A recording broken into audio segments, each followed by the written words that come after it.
Hello everyone and welcome back to another Escape from Tarkov video. In this video I'm going to be showing you guys the area around Dome, what doors can be opened and what keys do you need and where you can find the keys.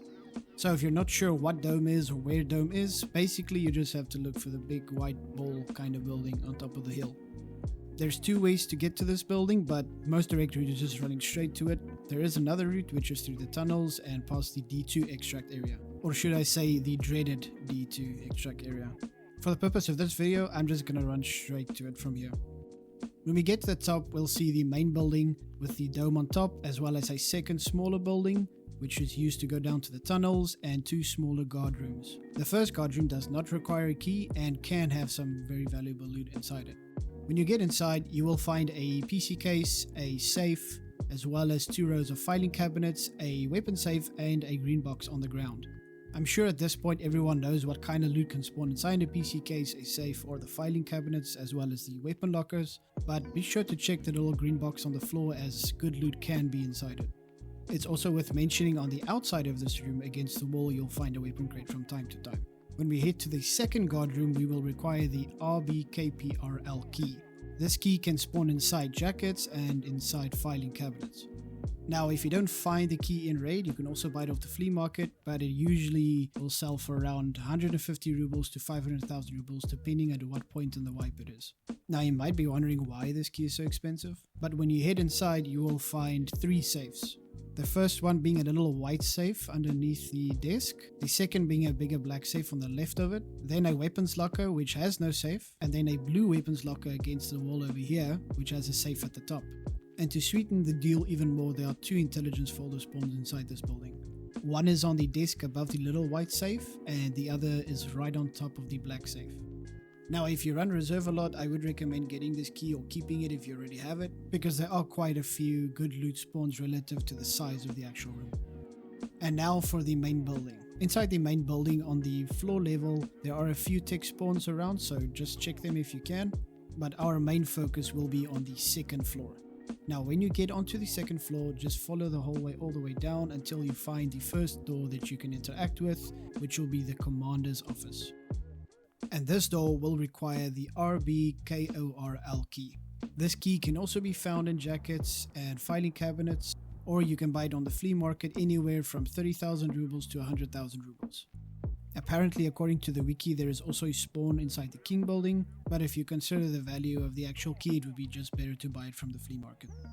Inside this room, you will find two shelves, a blue couch, a desk, and two rows of filing cabinets. Now, I cannot say if anything will spawn in any of these locations except for the filing cabinets, which there is an intelligence folder spawn right on top of it.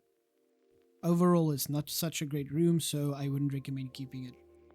Now, once you're done in this room and you head out to the left down the hallway, you'll find another room on your left which will be open. If you go inside it, you'll find another door, and this door will be RB-RLSA. And just like before, this key can be found in jackets and filing cabinets or on the flea market. On the flea market, you could look at anything between 40,000 rubles to 100,000 rubles. Inside this room, you will find three rows of filing cabinets, two desks, and a few shelves. Some ammo boxes and some weapon attachments can spawn on the shelves, and there is also an intelligence folder spawn on the right hand side desk. I don't think a lot of people actually loot this room, so it might be worth it to keep the key and check if there's an intelligence folder spawn.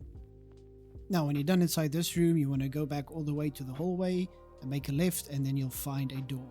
This door will be the door that will require the RB-RS key.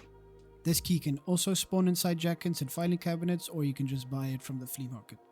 You can find it on the flea market for around 25,000 rubles to about 60,000 rubles, but that will highly depend on what BSG does with the loot spawns and at what point of the wipe it is. The same goes for any of the other keys that I've mentioned so far. According to the wiki, there's also a very high chance that this key will spawn inside Sturman's common stash. I've looted the stash a few times, and honestly I do not remember this key spawning there. Let me know in the comments down below if you guys have ever found it there.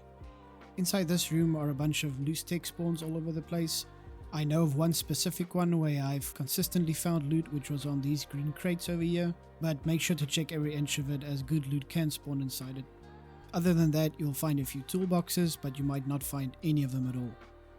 Overall, I wouldn't really recommend keeping this key, but Ultimately, the choice is up to you. Now, once you're done inside this room, there are no other doors that you can really unlock as far as I know, but there is some more loot to be had on the outside of the 3rd floor as well as inside the actual dome. Some duffel bags, some weapon cases, and some loose weapon attachments. So in conclusion, Dome isn't really the best place for loot, with the exception being the KPRL key. Most people will anyway only end up looting any of these rooms when they're on their way to the extract. For reference, that is the cliff descent extract. And with that, we've reached the end of our video. Thank you for watching, and if you've made it this far, consider subscribing, as I do plan on doing more of these as time goes on. If you've enjoyed the video, please leave a like as well, because it does help my videos get around. And let me know in the comments down below if there's anything that you would like to see or anything that I can improve on. I'll see you guys in the next one.